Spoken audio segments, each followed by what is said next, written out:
Hello everyone, আজকে তোমাদের সঙ্গে শেয়ার করতে চলেছি দারুণ একটি রেসিপি। আশা করছি রেসিপিটা তোমাদের অনেক ভালো লাগবে। রেস্টুরেন্ট স্টাইলে কিন্তু বানিয়ে নিলাম কিন্তু আমি তান্দুরি চিকেন। তার জন্য কিন্তু সব সময় কিন্তু রেস্টুরেন্টে গিয়ে কিন্তু খাওয়া কিন্তু সম্ভব হয় না, তো বাড়িতেই কিন্তু তৈরি করে ফেললাম রেস্টুরেন্টের স্টাইলে কিন্তু আমি চিকেন তান্দুরি। খুবই কিন্তু অল্প সময়ের মধ্যে আর দারুণ লেগেছে কিন্তু এই চিকেন তান্দুরিটা খেতে বন্ধুরা। তোমরাও কিন্তু বাড়িতে কিন্তু এইভাবে কিন্তু রেস্টুরেন্টে স্টাইলের কিন্তু বানিয়ে ফেলতে পারো। তাহলে চলো বন্ধুরা, আজকের রেসিপিটা আমি তোমাদের সঙ্গে শেয়ার করছি। তোমরা কিন্তু ভিডিওটা একদম স্কিপ করো না, পুরোটা দেখার জন্য অনুরোধ রইল। আর যারা এখনও আমার চ্যানেলটাকে সাবস্ক্রাইব করোনি তারা কিন্তু চ্যানেলটাকে সাবস্ক্রাইব করে কিন্তু অবশ্যই পাশে থেকো। তোমরা পাশে না থাকলে কিন্তু আমরা কখনোই এগোতে পারবো না, তার জন্য দরকার তোমাদের সাপোর্ট আর ভালোবাসা। তাহলে চলো ভিডিওটা শুরু করা যাক। অনেক তো কথা বলে ফেলেছি, চলো এবার ভিডিওটা শুরু করা যাক। বন্ধুরা, চিকেন তান্দুরি বানানোর জন্য কিন্তু আমি বাজার থেকে কিন্তু চিকেন কিনে নিয়ে এসেছি। আর এখানে কিন্তু আমি কিছু জিনিস কেটে নিয়েছি, মশলা তৈরি করব। তো আমি এখন দেখো এখানে পেঁয়াজ, ধনেপাতা, কাঁচা লঙ্কা, আদা আর আমি এখানে কিন্তু নিয়েছি রসুন নিয়েছি। তোমরা চাইলে পেঁয়াজটা কিন্তু নাও দিতে পারো, অপশানাল, ঠিক আছে। আমি এখানে পেঁয়াজ ব্যবহার করেছি আর কিন্তু 10 থেকে 12 কোয়া মতন আমি রসুন নিয়েছি। তো এখানে যে কটা জিনিস কেটে নিয়েছি সব কিছু কিন্তু আমি মিক্সির জারে কিন্তু খুব ভালোভাবে কিন্তু আমি বেটে নেব। একটু ঝালঝালি করব আর বেশ খানিকটা কিন্তু ধনেপাতাও দিয়েছি। তো সমস্ত কিছু আমি মিক্সির জারের মধ্যে দিয়ে দিয়েছি। এবার কিন্তু সমস্ত কিছু আমি খুব ভালোভাবে কিন্তু একটি পেস্ট তৈরি করে নেব, মশলা তৈরি করে নেব। তো এই যে মিক্সির মধ্যে দিয়ে দিয়েছি, তো আমার কিন্তু মশলাটা রেডি হয়ে গেছে। আর এদিকে একটি কাচের বোলের মধ্যে আমি কিন্তু বেশ কিছুটা টক দই নিয়েছি।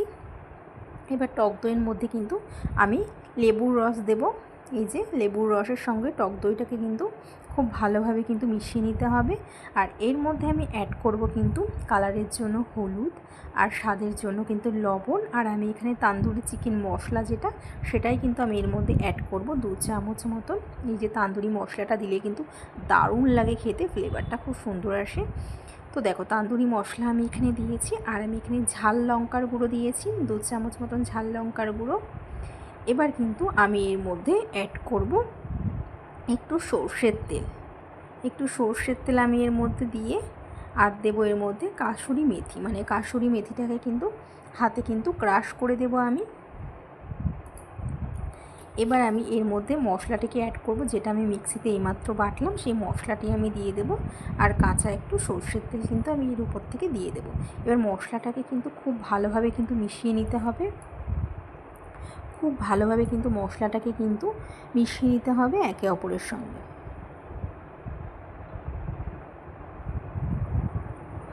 তো দেখো খুব ভালোভাবে কিন্তু মশলাটাকে কিন্তু আমি মিশিয়ে নিয়েছি। আর স্বাদের জন্য কিন্তু একটু চিনি দিতে হবে, একটু চিনি, মানে যে কোনো জিনিসে একটু চিনি না দিলে কিন্তু আমার ভালো লাগে না। তো স্বাদের জন্য একটু চিনি দিয়েছি, তেলটা লাস্টে দিয়েছি। তেলটা দিয়ে এবার খুব ভালোভাবে কিন্তু আমি মিশিয়ে রেখে দেবো। তো আমার কিন্তু মশলাটা কিন্তু একদম রেডি হয়ে গেছে ম্যারিনেট করার জন্য। আর এই যে চিকেন নিয়েছি আমি, লেগ পিস নিয়েছি চিকেন, বেশ বড় বড় সাইজেরই কিন্তু আমি চিকেনগুলি নিয়েছি। তো চিকেনগুলিকে আমি একটু ছুরি দিয়ে কিন্তু কেটে দিচ্ছি। তাহলে কি হবে, এই মশলাটা কিন্তু চিকেনের মধ্যে খুব ভালোভাবে কিন্তু ভেতরে ঢুকে যাবে। তো আমি এখানে 4 পিসই চিকেন নিয়েছি। তো চিকেনটাকে আমি খুব ভালোভাবে কিন্তু চাকু দিয়ে কিন্তু কেটে নিচ্ছি ছুরি দিয়ে। তো এবার কিন্তু আমি এটাকে কিন্তু খুব ভালোভাবে কিন্তু ম্যারিনেট করে রেখে দেবো। তো এই 4টে চিকেনই কিন্তু আমি কেটে নিয়েছি। এবার চিকেনটাকে কিন্তু আমি মশলার মধ্যে দিয়ে ম্যারিনেট করে নেব। এই যে মশলা, যেটা আমি এইমাত্র খুব ভালোভাবে মিশিয়ে নিয়েছি, খুব সুন্দর একটি মশলা তৈরি করছি, সেটা চিকেনের সাথে আমি খুব ভালোভাবে কিন্তু মিশিয়ে নেব। এই যে চিকেনের সাথে আমি খুব ভালোভাবে মশলাটাকে কিন্তু মাখিয়ে নেব, হাত দিয়ে মাখিয়ে নেব। চামচে কিন্তু অত ভালো হয় না, হাত দিয়ে খুব ভালোভাবে কিন্তু এই যে মেখে নিচ্ছি আমি।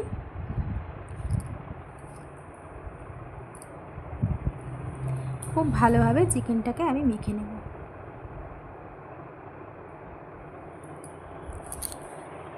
খুব ভালোভাবে চিকেনটাকে আমি মেখে নিচ্ছি। তো আমি ম্যারিনেট করে কিন্তু আধ ঘন্টা রেখে দেবো। আধ ঘন্টা রেখে দিলাম, আধ ঘন্টা বাদে ফিরে এসেছি। এদিকে একটি কড়াইতে, শুকনো কড়াইতে কিন্তু আমি 2 চামচ মতন এখানে বেসন নিয়েছি। এবার শুকনো কড়াইতে কিন্তু আমি খুব ভালো করে এই বেসনটাকে একটু টেলে নেব, জাস্ট টেলে নেব। শুকনো কড়াইতে খুব ভালোভাবে একটু ভেজে নিচ্ছি আমি।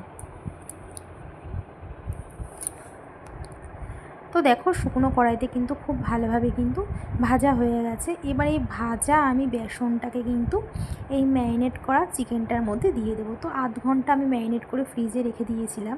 তো আধ ঘন্টা বাদে আমি ফিরে এসেছি। এবার এই বেসনটাকে আমি চিকেনের মধ্যে মানে ম্যারিনেট করে রাখা চিকেনের মধ্যে আমি দিয়ে দেবো। এবার আমি এর মধ্যে অ্যাড করব গোলমরিচ গুঁড়ো, সামান্য একটু আমি এখানে গোলমরিচ গুঁড়ো দিয়েছি, তাহলে খেতে খুব ভালো লাগবে। আর এদিকে একটি আমি তাওয়া নিয়েছি, তাওয়াতে একটু সামান্য, খুব বেশি না, আমি সর্ষের তেল দিয়েছি। তেলটাকে দিয়ে খুব ভালোভাবে গরম করে নেব। আর এদিকে আমি বেসন দিয়ে ম্যারিনেট করা চিকেনটাকে খুব ভালোভাবে মিশিয়ে নেব একে অপরের সাথে।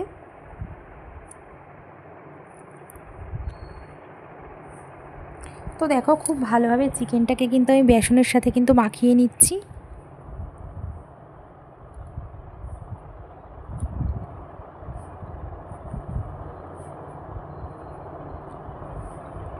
খুব ভালোভাবে চিকেনটাকে কিন্তু আমি মাখিয়ে নেব।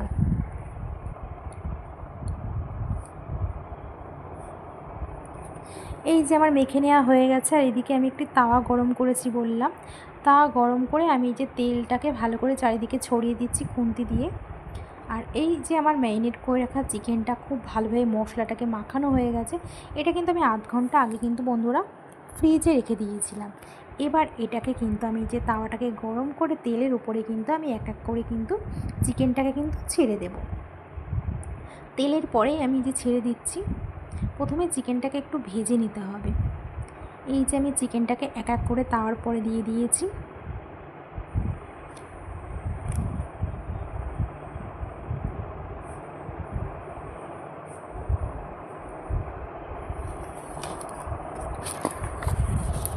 তো দেখো বন্ধুরা, আমি এই যে তাওয়ার পরে চিকেনটাকে কিন্তু দিয়ে দিয়েছি। এবার আমি চিকেনটাকে কিন্তু রেখে দেবো কিছুক্ষণের জন্য। এক পিঠ ভাজা হয়ে গেলে আর এক পিঠ কিন্তু আমি চিকেনটাকে উল্টে দেবো। তো আমার যেহেতু এক পিঠ মোটামুটি ভাজা হয়েছে, একটু উল্টে পাল্টে দিতে হবে, এইভাবেই ভেজে নিতে হবে। তো আমি কিছুক্ষণ বাদে চিকেনটাকে আবার একটু উল্টে দিচ্ছিলাম। এই যে আমি উল্টে দিয়েছি চিকেনটাকে, এই যে ম্যারিনেট করা চিকেনটাকে আমি উল্টে পাল্টে দিচ্ছি। কিছুক্ষণ ধরে এটাকে কিন্তু আমি খুব ভালো করে কিন্তু একটু ভেজে নেব। তো এরকমভাবে আমি এক পিঠ হয়ে গেলে আর এক পিঠ এইভাবে উল্টে পাল্টে চিকেনটাকে কিন্তু খুব ভালো করে আমার ভেজে নিতে হবে। তো দেখো চিকেনটা কিন্তু ভাজা হচ্ছে।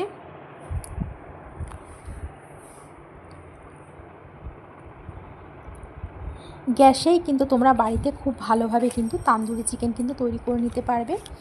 আর এটা কিন্তু রেস্টুরেন্টের স্টাইলেই কিন্তু আমি বাড়িতে বানিয়ে নিচ্ছি বন্ধুরা, দারুণ লাগে খেতে। এরকমভাবে একবার বাড়িতে চিকেন তান্দুরিটা বানিয়ে দেখো, কী যে ভালো লাগবে খেতে, তোমরা বাড়িতে না করলে কিন্তু একদমই কিন্তু বুঝতে পারবে না। তো দেখো চিকেনটাকে এইভাবে উল্টে পাল্টে কিন্তু আমি ভেজে নিচ্ছি। খুব ভালোভাবে চিকেনটাকে কিন্তু ভেজে নিতে হবে। তো তোমরা চাইলে এরকমভাবে তাওয়াতে ভেজে নেবে, খুব ভালো হবে। তো আমি এরকমভাবে কিন্তু চিকেনটাকে কিন্তু ভেজে নিচ্ছি। দেখো আমার চিকেনটা ভাজা হচ্ছে। ততক্ষণ ওই পাশের গ্যাসে ওভেনে কিন্তু আমি একটা কাঠকয়লা নিয়েছি। এই যে কাঠকয়লাটাকে কিন্তু আমি একটি সাঁড়াশি দিয়ে কিন্তু ভালো করে কিন্তু পুড়িয়ে নেব। এই যে কাঠকয়লাটাকে আমি ভালো করে কিন্তু পুড়িয়ে নিচ্ছি। এতে কিন্তু দারুণ একটি ফ্লেভার আসবে, গন্ধ খুব সুন্দর লাগবে খেতে বন্ধুরা। এবার এই কাঠকয়লাটাকে কিন্তু আমি একটি বাটিতে কিন্তু রেখে দেব, বাটির মধ্যে দিয়ে দেব। এবার বাটির মধ্যে আরেকটু ঘি দিয়ে দেব, মানে কাঠকয়লার মধ্যে কিন্তু আমি একটু ঘি দিয়ে দেব। আর এই যে ধোঁয়াটা উঠছে না, এটাই কিন্তু দারুণ একটি কিন্তু গন্ধ আসবে বন্ধুরা। চিকেন তান্দুরি কিন্তু দুর্দান্ত লাগবে খেতে, এর গন্ধেই কিন্তু খুব সুন্দর একটি ফ্লেভার আসবে। তো দেখো বন্ধুরা, এই যে ধোঁয়াটা উঠছে, এই ধোঁয়া সমেত বাটিটা কিন্তু আমি এই যে তাওয়ার উপরে দিয়ে দিয়েছি, চিকেন তান্দুরির উপরেই কিন্তু দিয়ে দিয়েছি, মানে পাশে। এবার কিছুক্ষণের জন্য আমি ঢেকে রেখে দেবো। এর যে ধোঁয়ার গন্ধটা, সেটা কিন্তু খুব ভালো একটি গন্ধ, মানে কি বলবো, মানে চিকেন তান্দুরিটা খেতে আরও বেশি ভালো লাগবে, আর গন্ধটা খুব ভালো লাগবে। তো আমার এই চিকেনটাও ভাজা হয়ে গেছে। এবার আমি এখানে একটি শিক নিয়েছি, মানে যে শিকটা, মানে যেটাকে ভালো করে, যে রুটি ছাঁকে যেটাকে বলে ছাঁকনি টাইপের, ওই শিকটাকে আমি ভালো করে গরম করে আমি এই যে চিকেন তান্দুরিগুলিকে কিন্তু এক এক করে কিন্তু ছেঁকে নেব। তো খুব বেশি ছাঁকবো না, এক পিঠ হয়ে গেলে আমি কিন্তু চিকেন তান্দুরিগুলিকে কিন্তু উল্টে দেবো। যেখানে আমি 4টে নিয়েছি চিকেন, তো একটু বাটারও আমি দিয়ে দিয়েছি সঙ্গে। বাটার দিলে গন্ধটা কিন্তু খুব সুন্দর আসে, খেতে কিন্তু দুর্দান্ত লাগে। দিয়ে আমি খুব ভালোভাবে চিকেনটাকে কিন্তু ছেঁকে নেব। তো আমার কিন্তু তৈরি হয়ে গেছে আজকে বন্ধুরা চিকেন তান্দুরি। এবার এই বাটারটা ওপরে দিয়ে দিয়েছি চিকেন তান্দুরির ওপরে, আর একটু স্যালাড কেটে নিয়েছি, পেঁয়াজ রিং রিং করে কেটে নিয়েছি, আর এই যে দুটো লেবু নিয়েছি, লেবুর রসটাও কিন্তু আমি চিকেন তান্দুরির ওপরে কিন্তু ছড়িয়ে দেবো, মানে রসটা দিয়ে দেবো। তো বন্ধুরা আজকে তো আমাদের তৈরি হয়ে গেছে রেস্টুরেন্টের স্টাইলে চিকেন তান্দুরির রেসিপিটার সঙ্গে ধনেপাতার চাটনি। ওয়াও, আমার তো দারুণ লেগেছে খেতে।